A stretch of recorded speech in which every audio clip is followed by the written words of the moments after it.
Hi guys! So ngayon, nagbablog tayo.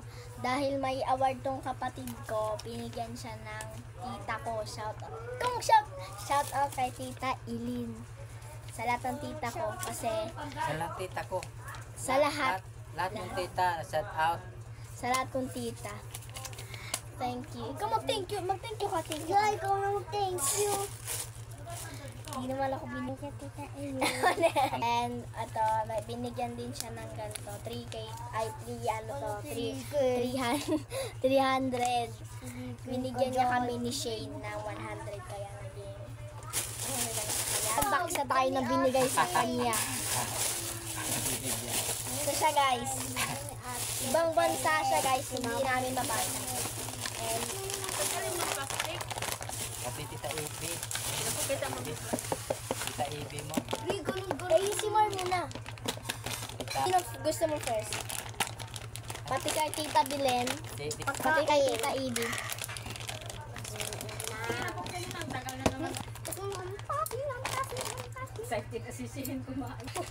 So, bubuksan na natin yung binigay sa amin ng tita namin. Maiantax yung kaya dito eh. Mama lang to si Mama. And ito siya. Realize ko na yung makapunta Kaya sa laki, ibang pikit bansa. ka laki. Tas Sa buong buhay niya ngayon magkakapunta ng ibang bansa. ito yung gusto ko. Ito. Pink. Ito, pink yung nakuha. And ito siya guys. Mama Ito lang yung siya para texture niya. makapunta doon sa Pink ibang yung bansa. nakuha And yung ko kuha. Ayan o. So kita-kita nyo naman is ang sasarap tignan ng pinigay sa amin ng tita namin. So bubuksan na natin ang titikman natin. Namin lang pala. At kakainin ko na, ang sarap.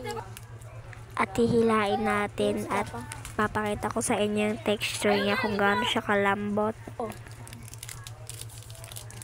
Ay nakataputol and papakita ko sa inyo.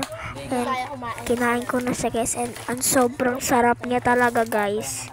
So ang sunod natin titikman is yung isa naman. So bago yun, ASMR muna tayo. And bubuksan na natin. Lagi ng matamis tsaka yung maalat. Hilig nila pero manang bagoong huwag mong kahudal lagyan pagkain na bagoong. So nabuksan na nga natin and ito na siya. Pihilain na natin. And ayan.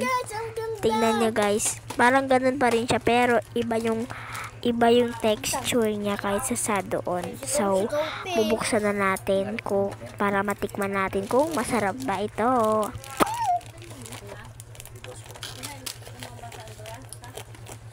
So, makabasa pa mga adyo. Sila ke mabasa sa laki sa English. Tagalog yun. Mga pakita mo muna. Okay lang yan kasi Ano siya guys? Kuya guys. Ito ay yung chocolate. Ito guys. ang Tagalog. So pumipili na nga pala yung kapatid ko. Chocolate. Chocolate mo muna bago yung orange. Pwede, nabilis niya turuan. Luwat na papa. And bubuksan ko na guys. And ito yung texture niya. Chocolate pa rin nakuha ko and kakagating ko na. And sobrang sarap guys. So ipapakita ko nga sa inyo at hihilain ko sa sobrang sarap. And sa sobrang sarap napatikim na rin ako sa kapatid ko. And masarap rin naman. So nagtikim na naman kami kung ano yung flavor namin. And masarap siya guys. And lalamunin ko na guys kasi ang sarap talaga. Ay nagpapuso pa nga ako dyan. So ayun lang guys. Thanks for watching. Bye. And ayusin mo muna bago magbabay. So, ayun guys. Thanks for watching.